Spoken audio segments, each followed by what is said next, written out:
sinned, sin entered the world. Adam's sin brought death. So death spread to everyone. For everyone sinned. Yes, people sinned even before the law was given. But it was not counted as sin because there was not yet any law to break. Still, verse 14, everyone died. From the time of Adam to the time of Moses, even those who did not disobey an explicit commandment of God as Adam did, now Adam is a symbol, a representation of Christ who was yet to come. But there is a great difference. Everybody say, great difference. Say it again with an attitude, great difference. There is a great difference between Adam's sins and God's gracious gift. For the sin of this one man, Adam, brought death to many. But even greater is God's wonderful grace and His gift of forgiveness to many through this man, Jesus Christ. And as the result of God's gracious gift, it is very different from the result of that one man's sin. Bakit daw po? For Adam's sin led to condemnation. But God's free gift leads to our being made right with God even though we are guilty of many sins. Sino sa inyo ang grateful that even though we are guilty of many sins, we are being made right before the Lord? For the sin, verse 17, for the sin of this one man, Adam, caused death to rule over many, but even greater is God's wonderful grace and His gift of righteousness for all who receive it will live in triumph. Everybody shout that with me. Live in triumph. In the New King James translation, it says, reign in life. Those who will receive this grace will reign in life over sin and death through this one man, Jesus Christ. And yes, Adam's one sin brings condemnation for everyone, but Christ's one act of righteousness brings a right relationship with God and a new life for everyone. Because one person disobeyed God, many became sinners.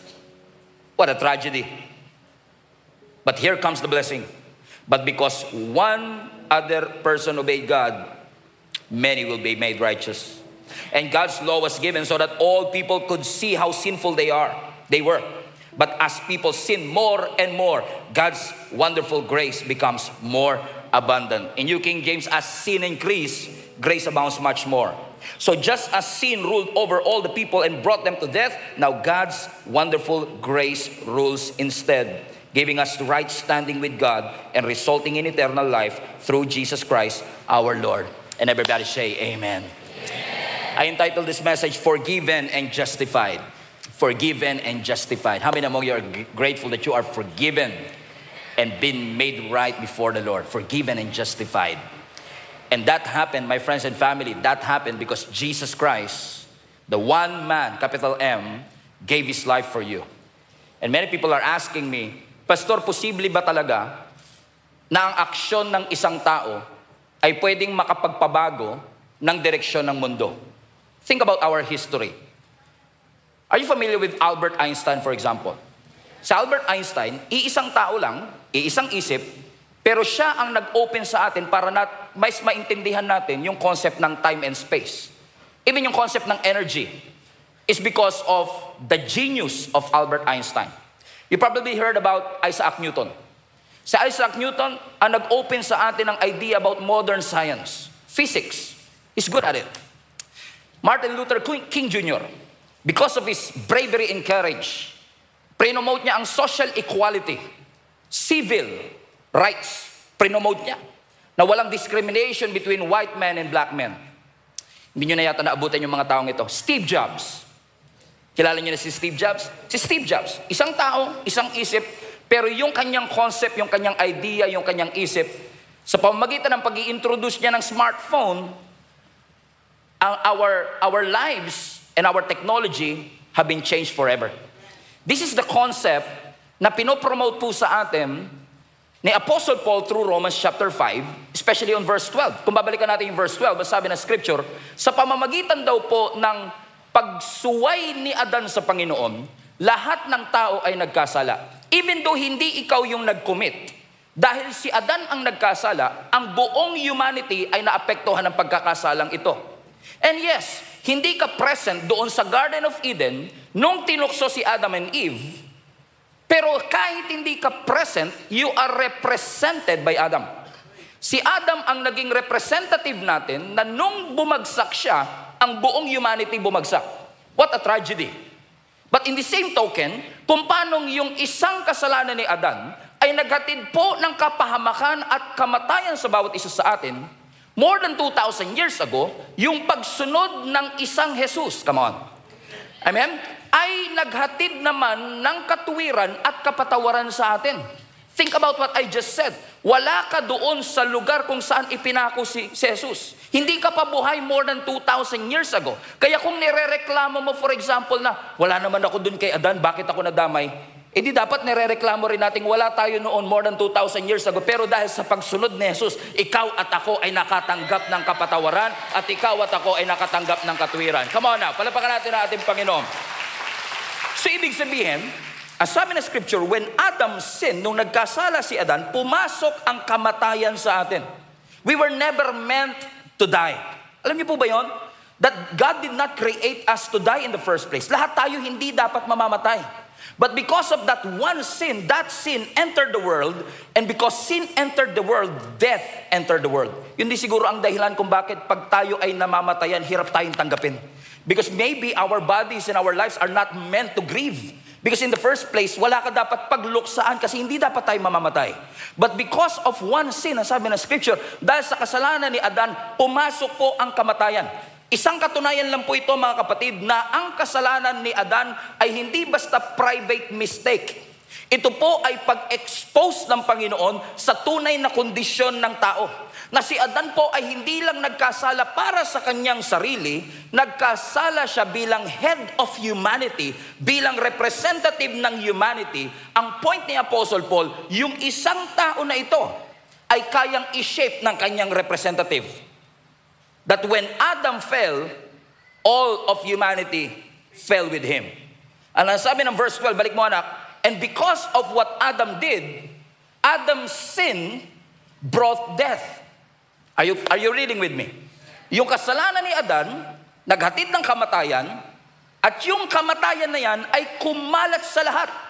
For everyone sin. Ibig sabihin po, ang kamatayan hindi lang biological.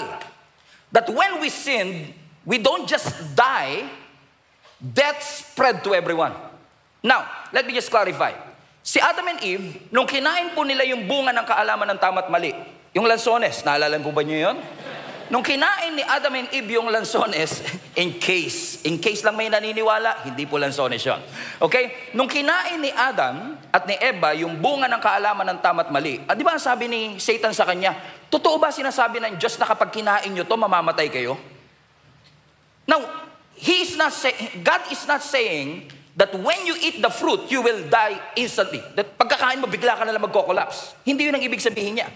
But because we were never meant to die, the moment na kinain ni Adam and Eve, yung lansones na yon, they started to age.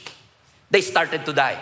Hindi pa siya biglang namatay, pero nagsimula ang kamatayan because of sin, death spread to everyone. Are you following so far? Are you following so far? Katulad ng dahon. Yung dahon, pag tinanggal mo po siya dun sa puno, hindi siya magiging brown agad. Kasi di ba pag brown na siya, most likely patay na siya. Pero pag tinanggal mo siya sa puno, hindi siya magiging brown, pero hindi ibig sabihin buhay pa siya. Patay na siya, nagsisimula na yung decay. It's dead already, pero you cannot see it yet. Ganun na nangyari kay Adam and Eve. They're still talking, they're still in the Garden of Eden, but the next thing they knew, nawala na sila. Because death is more than just biological. Death is actually separation from God's presence. The moment they ate that lanzones, come on somebody, the moment na kinain nila yung bunga ng kaalaman ng tama at mali, instantly they were separated from God's presence, and that separation is called death, spiritually. Tayo po ay namatay dahil tayo ay naseparate sa ating Panginoon. And let me tell you these things. No, mawala na ang lahat sa buhay mo, wag lang ang presensya ng Panginoon. Because you can survive without a job, you may survive without a business, but you cannot survive without the presence of the Lord. As long as you have the source, as long as you have the presence of God, I believe na lahat ng resource na inaalala natin ay pagkakaloob pa rin ng ating Panginoon. So death is not just biological. It is the consequences of our separation from the Lord. Verse 13. And yes, people sinned even before the law was given.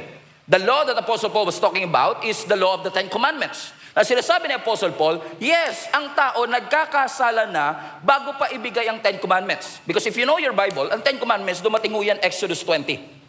So lahat nung nabuhay before Exodus 20, ang sinasabi ni Apostle Paul, hindi porket wala pang batas, hindi na sila nagkakasala. Because of Adam's sin, nadamay tayong lahat, so ibig sabihin sila man makasalanan. Yun nga lang, dahil walang law at that point, hindi ma-pinpoint kung ano talaga yung offense na kanilang pinagkulang sa Panginoon. Are you following so far? Halimbawa, yung isang pader, pininturahan mo ng puti, pag umihi ka dun sa pader, gabi naman mga example, umihi talaga. Okay, pag umihi ka sa pader, maaring pag sinaway ka, ba't ka umiihi dyan? Bawal ah. Teka lang, wala naman nakalagay eh. Pero hindi porkit walang nakalagay, hindi siya mali. Pero nung nilagyan mo siya ng bawal umihi dito. Napansin nyo ba? Kung saan nakalagay yung bawal umihi dito, dun yung pagkapanghi-panghi. Kung saan nakalagay yung bawal magtapon ng basura, dun yung ang dami-daming basura. You know what? Because the principle stays the same. The strength of sin is in the law. Pag walang nakalagay, madalas walang gumagawa eh. Pero pag may nakalagay na, bawal magtapon. Sige nga, try ko nga. Bawal daw ha. Bawal umihi. Bakit? The strength of sin is in the law. Pero hindi ibig sabihin wala yung sign, hindi ibig sabihin hindi siya mali. Ganun na sinasabi ni Apostle Paul. Balik mo yung verse 13 na anak. Ang sinasabi niya, people are sinning even before the law was given, but here's the catch. It was not imputed. It was not counted as sin because there was not yet any law to break. Nagkakasala, pero it was not counted or imputed to them as sin because there is no law to break. For example, no, kapag ikaw ay nagdadrive sa expressway at ikaw ay 120 kilometers per hour, hindi ibig sabihin nun na porket walang signage na do not overspeed, ay hindi ka nag-overspeed. But the moment na nilagyan mo siya ngayon, at sinadya mo pa rin mag-overspeed, ibang usapan yun. Yeah. Halimbawa yung mga estudyante sabihin nila, pwede kayo mag-cutting? Wala naman sinabi nanay ko pwede mag-cutting eh. Pero hindi porket walang sinabi nanay mo na bawal, hindi siya mali. Pero the moment na sinabi ng nanay mo, wag na wag kang magkakating, gugupitan kita. Ay, come on now. Ang slow, okay. Cutting, okay.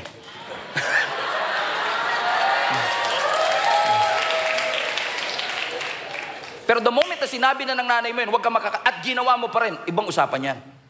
Ibang usapan yan. Yung sinasabi ng Apostle Paul rito. Amen? But it doesn't mean na ang tao innocent. Kahit na wala pa yung law, hindi innocent ang tao. Because of sin, it brought death. And because we have death, we have separation from God's presence, we have offended the Lord. Anong sinasabi ni Apostle Paul? Simple lang mga kapatid, fasten your seatbelt. Ang sinasabi ni Apostle Paul is this: ang totoong problema ng tao ay hindi lang yung sumusuway siya sa utos. The real condition is not just law breaking. Ang tunay na kondisyon, baluktot ang buhay ng tao. Dahil sa kasalanan, hindi tayo matuwid, kaya nga baluktot. That is why Jesus did not come to the earth, hindi po pumunta ang ating Panginoong Hesus dito sa mundo para i-improve lang ang ating ugali. Jesus did more than that. Hindi lang gusto ng Diyos na bumait ka. Ang gusto talagang gawin ng ating Panginoong Hesus, hindi lang bumait tayo dito sa mundo, kundi i-restore yung identity na nawala dahil sa pagkakasala ni Adan sa atin. Come on now. Are you grateful that Jesus did not come on earth para lang pabaitin tayo? Because Christianity is not just behavior modification. Christianity is all about reintroducing o ibalik tayo doon sa ating tunay na identity. It's all about heart transformation, my friends and family. So as sinasabi ni Apostle Paul dito, because we sin, it was not counted, it was not counted as sin because there was not any law to break. But again, hindi porket wala pang law, ay ibig sabihin hindi na nagkakasala. But the moment binigay ng Panginoon yung Ten Commandments, na-realize natin kung gaano tayo karumi sa harapan ng ating Panginoon. Pero hindi Ten Commandments ang gumawa ng kasalanan. In-expose ng Ten Commandments kung ano mali sa tao. Come on. Amen? Halimbawa, yung bahay mo pag makalat, madilim, pag madilim ang bahay at makalat, hindi mo makikita yung kalat. Pero the moment na binuksan mo, come on, the moment na binuksan mo ang ilaw, makikita mo lahat ng kalat. Question, yung ilaw ba nagkalat? Hindi. In-expose lang ng ilaw yung mali na sa bahay. Ganun ang ginawa ng law sa atin. Ganun ang ginawa ng Ten Commandments. Amen? Mali na ang pagsisinungaling, pero nung inutos ng Lord, thou shalt not lie, it exposes the real condition of humanity. So ini-expose ni Apostle Paul sa bawat isa sa atin, the real problem of humanity is not just law breaking. Ang tunay na problema, baluktot ang ugali, baluktot ang buhay ng tao.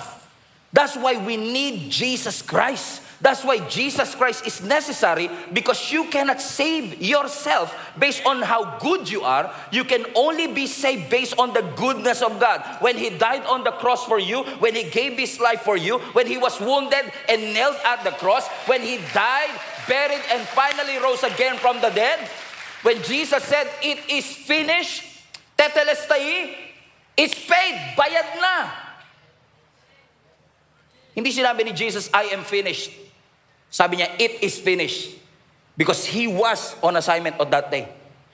Amen? That when He died on the cross, nung ang ating Panginoong Yesus ay nakapako sa krus ng Kalbaryo, lahat ng kasalanan mo at kasalanan ko ay napunta sa katawan ng ating Panginoong Yesus. But after all our sin, shame, and guilt ay napunta sa katawan ng ating Panginoong Yesus. And finally, after all of this, si Jesus Christ, nakapagsalita pa rin, sinabi niya, it is finished. It's paid. Bayad na ang iyong utang. Amen? Hamin mo you're grateful, binayaran na ni Lord hindi yung utang mo sa kumari mo, kundi yung... Amen? Palapakan natin muli ang ating Panginoon. Amen? Let's continue reading. Amen? Verse 14. Still, everyone died. From the time of Adam to the time of Moses, even those who did not disobey the explicit commandment of God as Adam did. Now Adam is a symbol, a type. Everybody say type. Type it in a comment section. Type, T-Y-P-E, is a type, a representation of Jesus Christ who was yet to come. Ano sinasabi ho rito? Amen? Ang sinasabi ng scripture dito, si Adam daw po ay simbolo, a representation. Balik mo yung verse. Kanino po? Of Jesus Christ. So ibig sabihin, may totoong Adan, pero si Adan po ay type, representation, ng mas matinding parating na ang pangalan ay Jesus Christ. Are you following so far? Now, ano ibig sabihin ng type? Yung type po is actually a prophetic pattern. Ang type po is lahat ng bagay o tao in the Old Testament that foreshadows the greater things that is to come. Amen? Tignan niyo po yung nasa sahig ninyo. May anino po ba? May shadow kayo? Yes. Yakapin niyo nga po yung shadow? Hindi. Pero yung shadow, binibigyan tayo ng clue ng shadow kung ano itsura ng tao. Kaya po kung payat tayo, hindi tayo tataba sa shadow. On the same manner, kung medyo malaki tayo, hindi tayo papayat sa shadow. Pero yung shadow, clue ng totoong laman. So sinasabi ni Apostle Paul, si Adan ay shadow ng totoong paparating na ating Panginoong Hesus. Adam is a type of Jesus Christ. Kaya nagsimula si Apostle Paul ng similarity and contrast. Kinumpare at hinambing ni Apostle Paul ano ang ginawa ni Adan at ano naman ang ginawa ng ating Panginoong Hesus. Ito ang summary ng kanyang sinabi. Si Adan, nung nagkasala, he acted as a representative of all of humanity. But in the same way kung paanong si Adan ang representative ng lahat at nagkasala ang lahat, ang ating Panginoong Hesus naman, nung sumunod at naipako sa krus, nung siya'y namatay at muling nabuhay, yung kanyang ginawa naman po bilang ating representative, ay naghatid sa atin ng katwiran at naghatid sa atin ng kapatawaran. Yung ginawa ni Adan, isang kasalanan na akaapekto sa lahat. Pero yung ginawa ng ating Panginoong Hesus, isang pagsunod pero nakarating sa bawat isa sa atin. Meaning, si Adan ang shadow, si Jesus ang substance. Sabi ni Adan, nung ako'y bumagsak kayong lahat. Pero ang sabi ng ating Panginoong Hesus, sa aking pagsunod, kayong lahat will rise with me. Kayong lahat will be forgiven and declared righteous. Verse 15, kaya there is a great difference between Adam's sin and God's gracious gift. Everybody read this with me. For the sin of this one man, Adam, brought death to many. Basa po. But even greater is God's wonderful grace. How much more? And His gift of forgiveness to many through this other man, Jesus Christ. And yes, si Adam at si Jesus parallel. But we have to understand that Jesus is so much greater. Because yes, ang ginawa ni Adan ay naghatid ng kasalanan sa atin, but how much more? Much more ang ginawa ng ating Panginoong Yesus. Sabi dito sa text natin, but even greater. Ibig sabihin, kung ang ginawa ni Adan ay naghatid ng malaking problema sa mundo, ang ginawa ng ating Panginoong Yesus, how much more powerful is God's grace? Kung ang ginawa ni Adan ay naghatid ng kamatayan, ang ginawa ni Jesus ay naghatid ng grace. At hindi lang grace, hindi lang enough grace, abounding grace. Abounding grace. Ibig sabihin, sobra-sobra. How much more? Kung si Adan naghatid ng sumpa sa humanity, ang regalo ng ating Panginoong Yesus, nung pinili niya tayo sa pamagitan ng kanyang pagkamatay sa krus ng Kalbaryo, ay naghatid sa bawat isa sa atin ng buhay na walang hanggan. When you were born, lahat tayo na nabuhay because of sin were condemned. All of us will go to hell. But when we were born again, nung tayo ay nabuhay na maguli, nung tinanggap natin ang ating Panginoong Yesus, we have received justification of our sin. Pinawalang sala tayo ng ating Panginoong Yesus. Hindi ko alam, siguro baka hindi masyadong good news sa inyo yung justification kasi feeling nyo hindi naman kayo masyadong makasalanan. And I heard it sometimes, sabi niya, Pastor, alam niyo si Lord, kung pagliligtas lang ang usapan, hindi siya masyadong mahihirapan sa akin. Narinig ko na talaga. Yung sabi niya, kasi hindi naman ako masamang tao katulad ng iba eh. Pero let me tell you this. Your standard of good is different from God's standard of good. Listen to me, church. How many among you wants to go to heaven? Hindi, sige, hindi ko na kayo tatanungin ng pangalawang tanong ha. Hindi ito set up. Sino sa inyo gusto pumunta ng langit? Kilala nyo na ako, ayaw nyo na magsalita. Gusto natin mapunta lahat sa langit. Ang tanong, ano requirement ng langit? Ang requirement ba ng langit, mabait? Si San Pedro may hawak na manok. Sabi niya, Brad, ano nga to? DNA. Brad, kasalanan ka daw ah. Hindi ka pwede rito. Masama ka, baba ka dun. Ganun ba? No. It's not about how good you are. In fact, ang requirement ng langit, perfection. So kahit ikaw ang pinakamabait na tao sa mundo, hindi ka pa rin qualified. Kasi ang standard ng mundo, perfection. Question, tignan mo katabi mo. Wow, perfect. Perfect ba siya? Hindi. So lahat tayo hindi qualified. Amen? So hindi mo madadaan sa bait ang Diyos. Papunta sa langit. Minsan may naglapis sa akin, pagkatapos ko mag-preach, sabi niya sa akin, Pastor, tatapatin na kita. Hindi po kayo maliligtas pagdating ng ating Panginoon. Bakit naman po? Kasi kami lang ang maliligtas. Wow, exclusive yarn. Kayo lang. Of course, hindi ko sinabi yung pastor ako eh. Sinabi yun. Sa inyo ko lang sinabi yun. Na-wonder ako eh. Kasi sabi niya, tinanong ko, nag-follow up question ako, kung kayo lang ang maliligtas, paano kayo nakasiguro? Kasi sinasabi ng Biblia, kailangan lagi kang dumadalo sa mga pagtitipon para ikaw ay maligtas. Sabi ko, ganun pala. Sabi ko, kung ang basihan ng pagpunta natin sa langit ay yung dami ng pagdating natin sa church, ilan yun? 444 ba? 776 ba? Kasi kung sasabihin mo sa akin ngayon yung number, aaraw-arawin ko nang pumunta sa church, kasi baka mamaya bukas wala na ako, tapos sabihin ni Lord sa akin, sa langit ka sana, kaso kulang ka 2. Diba? Does it make sense, isn't it? Ang saklap nun, diba? 2 lang. Sana ba lang sinabi nyo sa akin, 476 pala. Kulang akong 2. May mga magsasabing, ang susi ng kaligtasan ay kailangan magbasa tayo ng Bible. Same question, ilang chapter? Kasi kung ang pagbabasa ng Bible ang susi, sabihin nyo na sa akin kung ilang chapter para basahin ko niyan ngayon. Paano kung kinulang ako? Pagdating ko sa langit, nako, Brad. Ligtas ka sana, kaso kulang ka ng 4.5, nakatulog ka doon nakatulog ka. Hindi mo nabasa ng buo.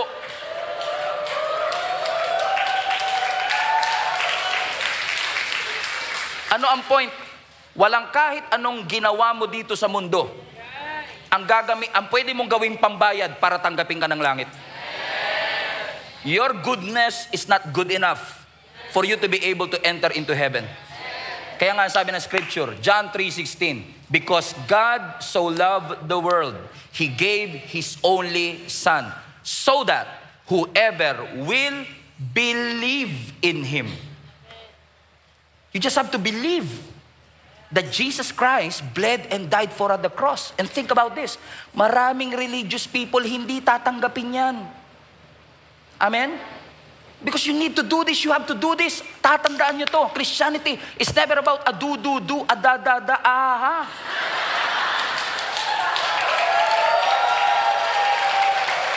Christianity is all about what Jesus Christ has done. It's all about what Jesus Christ has done. Amen. So ibig mo ba sabihin, Pastor, hindi na kami magbabasa ng Bible? Now, let me just tell you this. Alam niyo po, dapat, pag hindi po kayo nakapagbasa ng Bible, huwag kayong magigilty. Ayan na naman, ikakat nyo na naman to sa TikTok. Hindi nyo muna ako antayin matapos, kakat nyo sa TikTok, ka-upload nyo, sasabihan nyo akong false prophet. Sabihan nyo akong false prophet. Nakita ko na yan. Patapusin nyo ako. Okay? We're living in a different world today, okay? Pagka hindi ka nakakapagbasa ng Bible, hindi ka dapat nagigilty. Dapat nagugutom ka. You know, there's a difference, right? Halimbawa, hindi ka nakapagbasa ng Bible, nagigilty ako, bakit hindi ako nakapagbasa ng Bible? So anong gagawin mo? Di ba basahin mo para mawala yung guilt feeling? Amen? So it's all about do, ahaha. But, kung hindi ka nagbabasa ng Bible, nagugutom ka, ibig sabihin nun is part of who you are, your life. Amen? Na kapag hindi mo nagawa, may kulang sa'yo. At dahil kulang siya, hahanapin mo siya. Hindi lang para mapunta ng langit, kundi part siya ng buhay mo. Naunawaan niyo ako. Sino po sa inyo hindi naligo kanina?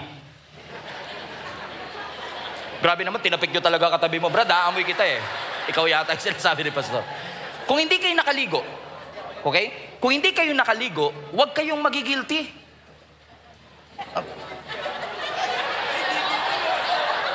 I mean, normal na, di ba?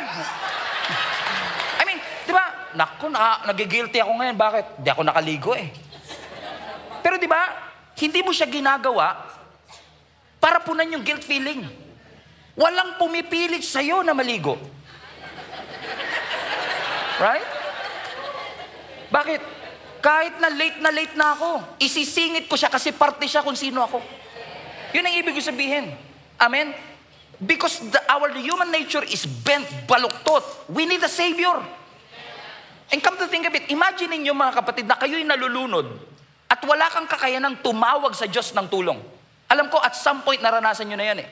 Na dumating ho kayo sa punto ng buhay ninyo na sobra kayong drown, sobra kayong nalulunod, na kahit tumawag man lang ng tulong, hindi nyo na magawa. Because you're so busy trying to survive. And yet, kahit hindi ka humingi ng tulong, may isang Diyos na bumaba mula sa langit. Na kahit hindi pa nabuksan yung mata mo, wala ka pang kakayanang makakita, nakita na ng Panginoon more than 2,000 years ago, nakakailanganin mo ang kanyang tulong, na ibinigay ng Panginoon ang kanyang sariling buhay para sa iyo at para sa akin. Amen. So think about this. Hindi dumating si Jesus dito dahil humingi ka ng tulong. Dumating ang ating Panginoong Jesus dito kasi alam niyang kailangan natin ng tulong. Na kahit anong magagandang bagay na gawin natin dito sa mundo, hindi po yan ang magka-qualify sa atin para tayo mapunta ng langit. Ano magka-qualify? Yung relasyon mo sa Diyos. Yung relationship na yan na pinaniwalaan mong si Jesus ay namatay para sa akin. Si Jesus ay nilibing para sa akin. At si Jesus ay muling nabuhay para sa akin. Amen. Amen. And praise God. Amen. Maraming, it will end a lot of religious belief that we have. Nakala natin, it's all about our doing. Alam nyo, kahit na magbago ang doing, kung hindi nagbabago ang being, mangangamoy ka. Amen? Alam nyo, hindi porket nasa Amerika ka, magmumukha kang Amerikano. Right? Kahit nagawin mo yung ginagawa nila doon. Kahit hindi ka kumain ng kanin, Pilipino ka pa rin. Mangangamoy ang pagiging Pilipino mo. Bakit? Pag lumabas ka, naka-jersey ka. Terno pa yan. Number 5. Anong ibig ko sabihin? Kahit anong gawa mo, hindi mapapalitan yung identity mo. Kahit nga magbago ka ng passport, alam mo sa puso mo. Adobo pa rin ang favorite mo. Naghahanap ka pa rin ng kanin. Why? It's not about what you do. It's your being. Ikaw yun eh. Hahanap-hanapin mo siya. Amen. Kaya ko iniisip, sino sa inyo ang makakapag-agree sa akin na kapag hindi ka nakaka-attend ng church, hindi ka nagigilty. Pero pag di ka naka-attend, parang may kulang. O di ba? Kasi parte siya na, hindi ka nagigilty. Kailangan ko lang pumunta. Hindi. Because it's part of your being. It's part of who you are. Can't miss it. So it's not about Pastor Stephen, not about the church, hindi yung katabi mo. It's all about Jesus after all. Because you know, alam mo si Jesus ang nagbayad ng iyong mga kasalanan. Amen? Muli natin palapakan ng Panginoon. Amen? Kaya ang sinasabi ng verse 16, kaya yung resulta ng gift ng Diyos ay ibang-iba sa resulta ng ginawa ni Adan. Kasi yung ginawa ni Adan, naghatid ng kamatayan, pero ang ginawa ni Jesus, naghatid ng regalo sa atin. Amen? Sino sa inyo gusto ng regalo? Pasinin niyo po sa Bible, every time binabanggit ang salvation, lagi pong binabanggit ang kaligtasan as gift. Regalo. Anong difference ng gift? Katulad ng, for example, ang more famous contrast is Romans 6:23. For the wages of sin is death. Amen? Pero ang gift ni Lord is eternal life. So ang salvation is a gift. Amen? At ano ang wages ng sin? Death. Ano difference ng wages tsaka ng regalo? Yung wages, sweldo yun. Di ba? Kaya siya sweldo kasi pinaghirapan mo. Halimbawa, kung ang sweldo ay every 15 o every quincenas, at nung quincenas, ine-expect mo ang sweldo mo 42,000, sana all, ine-expect mo 42,000, tapos 35 lang ang dumating sa ATM mo, mananahimik ka ba? Kahit yung Department of Labor and Employment, kakalampagin mo yan. I feel violated, I feel abused. Bakit? 42,000 dapat, but 35 lang? At bakit mo pinaglalaban? Deserve mo, pinaghirapan mo yun eh. Amen? Pero meron ba ditong pumupunta pa kayo sa dole para sabihin, pwede mo ba magreklamo? Yes, bakit? Nung Pasko, di ako binigyan ng regalo ng kasama ko eh. Hindi ka magre-reklamo kasi ang gift, may free will.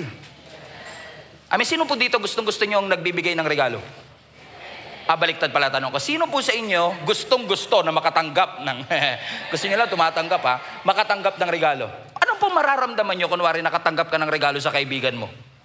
Sabi ng kaibigan mo, boss, sobrang love na love kita, na-appreciate kita, kaya this Christmas, ito regalo ko sa'yo, mamahalin yan. Ikaw naman, wow, grabe maraming salamat ha. Grabe na alala mo pa talaga ako. Oo, huwag ka mag-alala. Pero pag nakaluwag-luwag ka, bayaran mo na lang. Nandiyan sa lobby resibo. Does it make sense, right? Bakit mo ako bibigyan ng regalo kung mag-aantay ka naman ng kapalit? Amen? Kaya tatandaan nyo to, since salvation is a gift, you can never earn salvation based on how much you do or work. But salvation will always produce something in us. Amen? Hindi po pwedeng naramdaman mo ang pagmamahal ng Lord na walang magiging epekto ito sa iyong buhay. It will always have an effect. Kasi ang sabi nga ni Apostle Paul, yung ginawa ni Adan may epekto. How much more, kapatid? Kaya ang pagbabasa ng Bible, hindi pilit. Ang pagpipray, hindi pilit. Ang pagpunta sa church, hindi pilit. Because you do this as a response. You don't come to church para maging matuwid sa harapan ng Panginoon. You come to church because you've been made righteous in the eyes of God. Kaya mo siya ginagawa. Malaki po ang difference. Ang kabayo po, hindi pwedeng nasa likod ng karwahe. Dapat kabayo muna bago kalesa. Hindi mo siya pwedeng pagbaliktarin.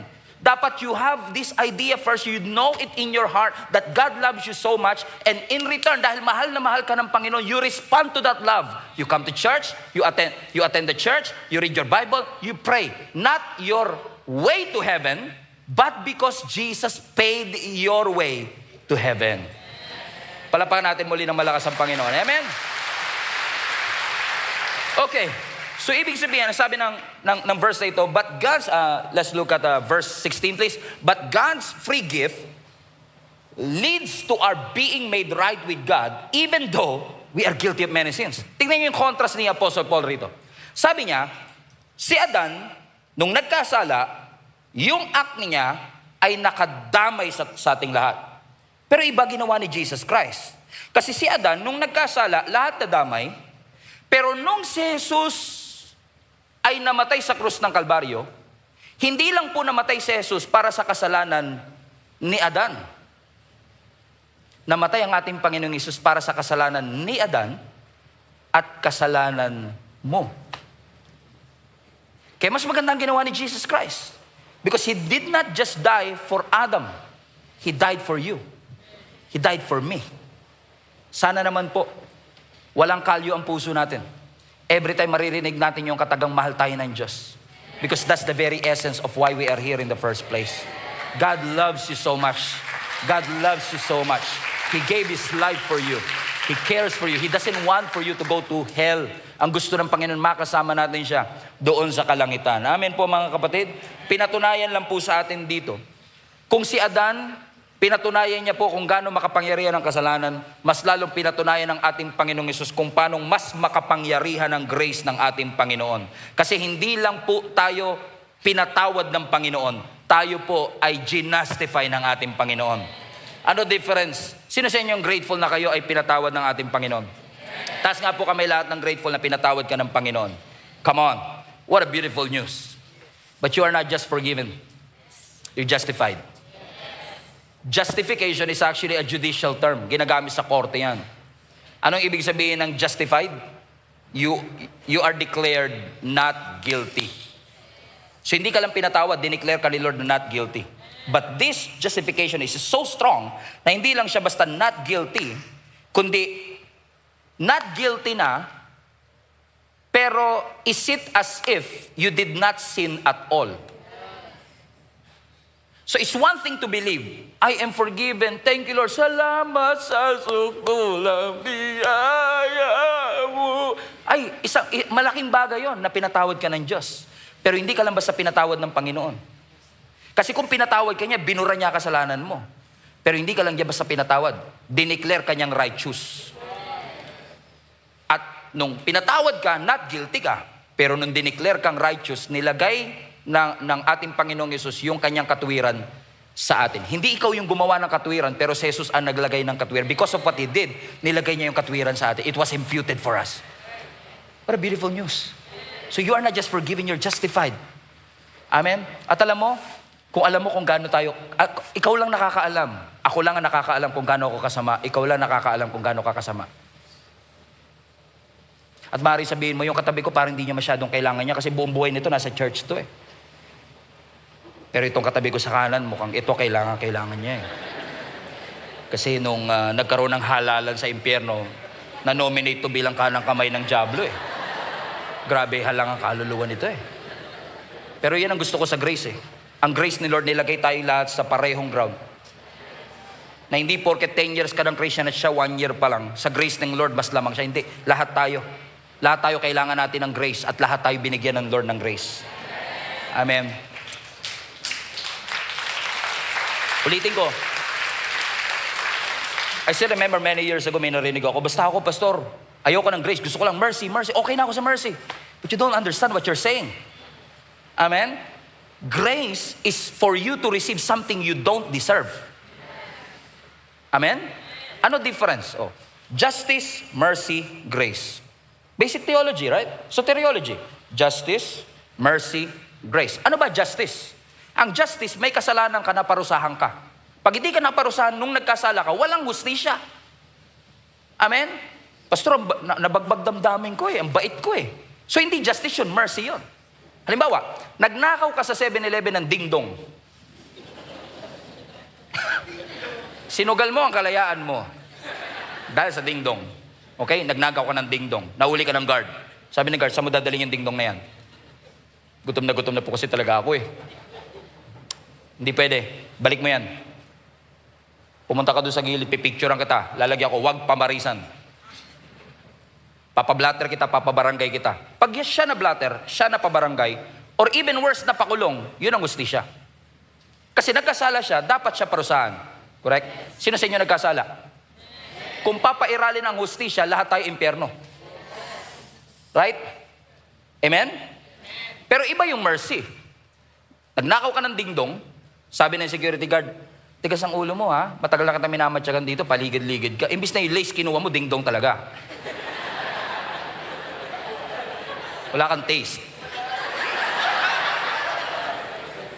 Pero dahil mabait ako, sige, hindi na kita ipapabarangay, huwag mo na lang ulitin, papakawalan kita. Opo, promise po. Pag pinakawalan kayo ng mercy, naawa sa iyo eh. Kasi deserve mong mabarangay, mablatter, or even worse, makulong, pero pinakawalan ka, mercy. Marami sa atin, hihinto na dyan eh. Sabihin natin, yung hindi lang ako parusahan ng Diyos at di lang ako dalhin sa impyerno, masaya na ako eh. Correct? Pero iba grace ni Lord. Iba grace ni Lord. Sa grace, iba. Kasi sa grace, nagnakaw ka ng dingdong. Ano yung ninakaw mo? Dingdong po. Sabi ko sa'yo, lace ang kuhanin mo, ba't dingdong kinuha mo? Wala ka talagang taste. Alam mo, pwede kita ipabarangay, pwede kitang pakulong, pero bibigyan kita ng pagkakataon uli. Marami pong salamat. Ba't ka ba nagnakaw ng dingdong? Gutom na gutom po talaga ako eh. O sige, ito 10,000. Pumunta ka ng Vikings. 10 araw ka doon, araw-araw ka kumain. Now, kung ikaw yung nandun, mamamind blown ka eh. Teka lang. Dingdong lang Vikings, 10 days? That's why grace is too good to be true. Yes. Amen? Yes. That yes, hindi ka lang ng Lord tinanggal at inalis sa impyerno while you live here on earth. Blessed ka pa ng Panginoon. Pinagpala ka pa ng Panginoon. Sa tindi po ng kasalanan ginagawa natin, ni huminga tayo, hindi natin deserve. Pero maraming salamat sa grace ng Lord, hindi lang sa kanyang mercy. Amen.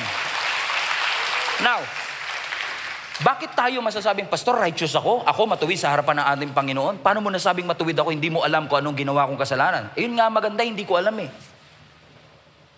Pero ang mas maganda, alam ni Lord. At imagine niyo to, alam ni Lord yung extent, and yet, pinakita niya ang grace niya sa'yo. Pinakita ng Lord kung gaano siya kabuti sa'yo. Kasi kung papairalin ng justice, all of us will go to hell. Kung papairalin ang mercy, okay lang. Kasi di ba yung parang nagkapatawaran kayo, okay na kayo. Di ba? Pero yung mercy, naawa ako sa'yo, pero is one thing to show Him something that they don't deserve. Hindi niya deserve na napakawalan, pero yung hindi mo na siya ikinulong, pinagpala mo pa siya. Come on. And it only happened because Jesus Christ suffered on our behalf. Dahil si Jesus ang napako, si Jesus ang nagdusa, kaya ikaw at ako ngayon by the grace of God, through His grace, have been made righteous in the eyes of God. Amen? Sabi mo sa katabi mo, you are righteous in the eyes of God. You are righteous in the eyes of God. You are righteous in the eyes of God. Amen? For this one man caused death. Ano sabi ng scripture? Verse 17. For the sin of this one man, Adam, everybody read this with me? Adam caused death to rule over many. Which means that because of Adam's sin, kamatayan ang naghari. Ang term dito, very kingdom. No? Death reigned. Sa pamamagitan ng kasalanan ni Adan, naghari ang kamatayan. So ibig sabihin, dahil naghari siya, you are under sin, under fear, under shame, under condemnation, under circumstances. That's why Jesus did not come to this world just to fix you. He is trying to overthrow the regime na nagahari dito sa mundo. At ano nagahari? Kamatayan. Let's continue reading. Verse 17. Everybody now. Class, 1, 2, 3, go. For the sin of this one man, Adam, caused death to rule over many. But even greater is God's wonderful grace. Continue reading. Next slide. And His gift of righteousness for all who will receive it will live in triumph over sin and death through this one man, Jesus Christ. Lahat ng tatanggap dito sa grace na ito, listen to me, will reign in life. Will reign in life. Look at the contrast, friends. When Adam sinned, lahat tayo ay na-under ng paghahari ng kamatayan. Look at the screen now. Dahil sa kasalanan, lahat tayo under ng kamatayan. Meron po ba ditong hindi mamamatay? Lahat tayo subject to death. Because of sin, lahat tayo subject to death. Pero ano sabi ng scripture? But those who will receive the gift of righteousness. Ano ang sabi ng scripture? Basahin natin ulit. Will what? Will reign, will live in triumph, will reign in life. Tingnan nyo to. Kay Adan, nasa ilalim ka ng kamatayan. Pero ano sabi ng scripture? Because you receive the grace of God, you will reign in life. Wala ka na sa ilalim ng kamatayan. Wala ka na sa ilalim ng takot. Wala ka na sa ilalim ng guilt. Wala ka na sa ilalim ng shame. Wala ka na sa ilalim ng condemnation. Why? Because of Jesus Christ, you will reign in life. Natatakot ka pa rin pero hindi na siya naghahari. Kinakabahan ka pa rin pero hindi siya naghahari. Nalulungkot ka pa rin pero hindi siya naghahari. Nakakaramdam ka ng guilt pero hindi siya naghahari.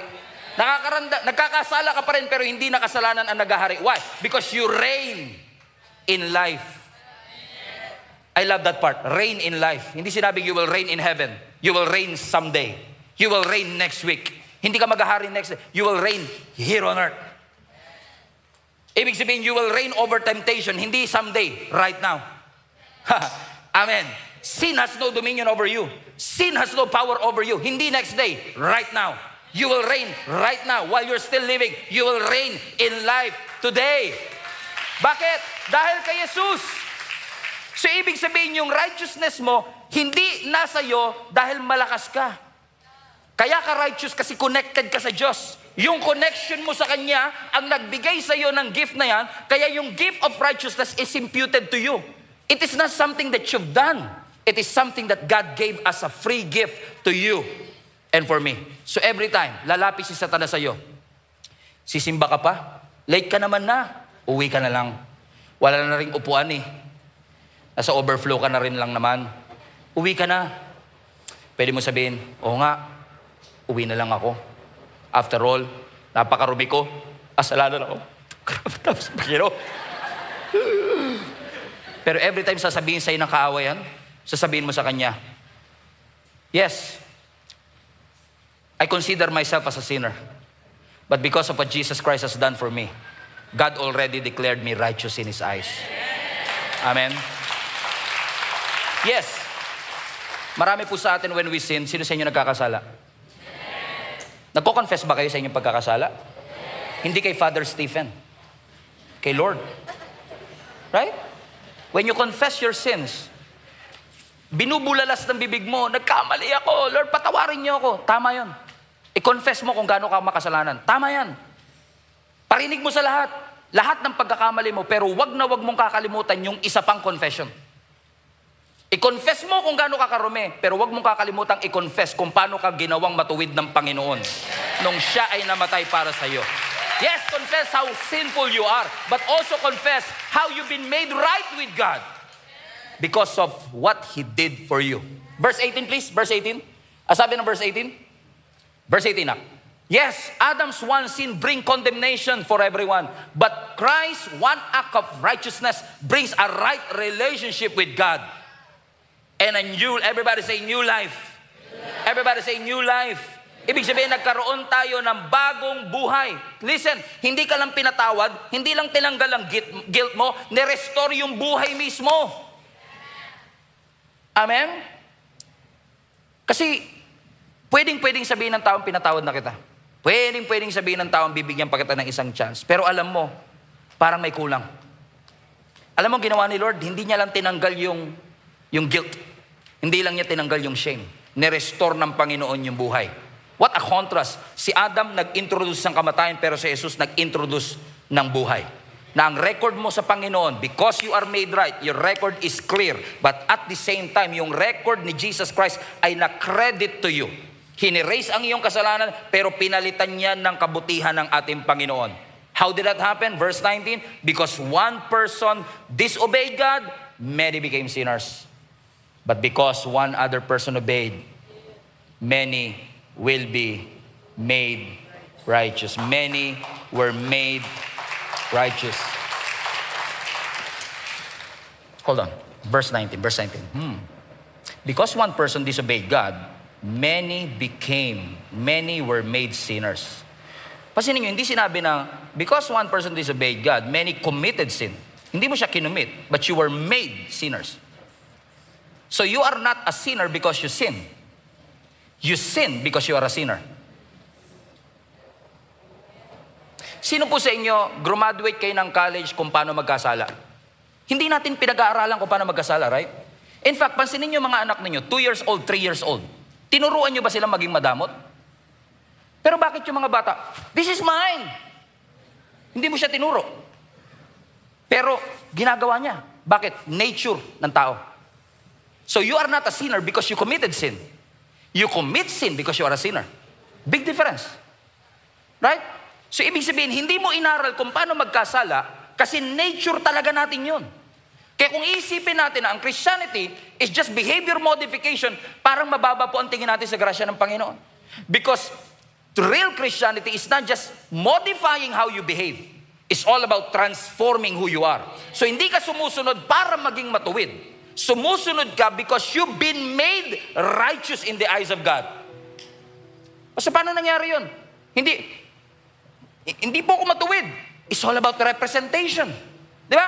Kung wala ka sa Garden of Eden pero naging makasalanan ka, nung ginawa na Jesus, wala ka dun sa Golgotha. Pero naging matuwid ka dahil sa ginawa ng ating representative. Ibig sabihin, yung righteousness na meron ka, hindi siya rooted kung gaano ka kabait, kung gaano ka kadisciplined. Ang righteousness na meron ka kay Kristo ay rooted sa kanyang pagsunod, sa kanyang righteousness, at sa kanyang ibinigay para sa bawat isa sa atin. Listen to me, church. Your standing before God is secure. Secured. Your standing before God is secured. Not because of your obedience, but because of Jesus' obedience. Kaya secure ang standing natin before God, hindi dahil matuwid tayo, kundi dahil si Jesus Christ ay katuwiran natin. Amen?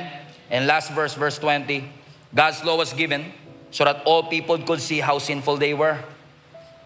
But as people sin more and more, God's wonderful grace becomes more abundant. Can we read that together? Sarap nitong basahin ng choir eh. Everybody now. God's law was given so that all people could see how sinful we are. But as people sin more and more, God's wonderful grace becomes more abundant. Habang lumalaki ang kasalanan ko, lalong nag-a-abound at lumalaki ang grasya ng Panginoon sa akin. Yung kasalanan mo nag-create ng malalim na hukay na ikaw mismo hindi mo na kayang umahon. Pero ang grace ng Lord nagtayo ng bundok sa parehong hukay kung saan ka lumubog. Because where sin increase, the grace of God abounds much more. Now I know what you're thinking, Pastor, I'm not that sinful. Kasi sa totoo lang, lalo pag nasa church tayo, parang hindi mo makikita, tingnan mo yung katabi mo, hindi mo nakitang ganyang kabait siya. Parang kanina nga, nagtataas pa siya ng kamay, sabi mo, grabe, no? Iba talaga nagagawa ng church, ng Lord, no? Totoo naman. Kasi pag sa action, madaling pikein minsan. Right? Pati sa pagsasalita, kaya mong pigilan ng sarili mo, uy, nasa church ka, huwag ka magmumura, nasa church ka, huwag gagawa ng masama, ah. Kasi pagdating sa action at sa salita, parang ang daling pigilin, lalo pag alam mo ko na, siyempre, appropriate behavior, appropriate language. Pero pagdating dito sa isip, wala pong perpekto pagdating dito. Tingnan nyo, iniisip nyo na kagad, ang tagal mo matapos, Pastor, please finish. Kasalanan yan. Overtime ka na naman, Pas. Kasalanan po yan. Dito lahat tayo bagsak. Lahat tayo, pagdating sa pag-iisip, all of us failed. That's why, sabi nga ng Romans chapter 3, walang matuwid. Wala kahit isa. Walang kahit sino magkiklaim na siya'y matuwid. Kahit po'y nakatayo sa harapan ninyo, hindi po perpekto. Hanggang ngayon nagkakasala pa rin ako. At hanggang ngayon nagkakasala ka pa din. Pero maraming salamat sa regalo ng ating Panginoon. Kahit ikaw ang pinakamasamang tao sa buong mundo, even your worst sin cannot stop God from loving you. The Bible wants to send you an invitation. Come to me, anak. All of you who feel tired and heavily burdened, and I will give you rest. Kung titignan ang context ng Matthew 11, this is never about physical tiredness. Uy, pagod ka, nagtrabaho ko buong araw, pero sabi nung, lumapit ka kay Lord, bibigyan ka ng kapahingaan. Okay din, pwede naman, hindi naman siya mali. Pero kung titignan mo ang context, ang sinasabi ng scripture doon, lahat kayo na napapagod sa religious obligation ninyo, lumapit kayo sa akin because many Christians now are so tired trying to prove and earn their way to heaven. You don't have to earn your way to heaven. Jesus already paid the price for you. Binayaran na ni Jesus Christ ang access mo papunta ng langit. When He died on the cross, He paid the price for you. Sa Old Testament, hindi sila makalapit sa Diyos. Hindi sila pwedeng lumapit sa presensya ng Diyos because God's presence will consume men. Pero more than 2,000 years ago, at the cross, on an exact Good Friday, the first Good Friday, ang sabi ng scripture, when Jesus cried out, "It is finished," tetelestai, it is done. Ibig sabihin lahat, bayad na. Paid in full. Ibig sabihin yung kasalanan mo, kasalanan ko, pinagbayaran ng Panginoon nung ang kanyang katawan ay nahirapan sa krus ng Kalbaryo. Ang sabi ng Biblia, yung kortina na nagse-separate sa holy place as sa most holy place. Yung division na humahad lang kaya walang access ang tao sa Diyos. Ang sabi ng Biblia ay nahati sa gitna. Mula ibabaw hanggang ilalim. Mula ibabaw hanggang ilalim. Mula ibabaw hanggang ilalim. Kasi hindi ikaw yung umakyat, siya ang bumaba nung ibinigay niya ang kanyang buhay para sa iyo at para sa akin. Come on, let's shout His name, Jesus, and thank God for His grace. Thank God for His mercy. Thank God for His forgiveness. Thank God, Lord Jesus, thank you for everything that you have done. Thank you, Jesus.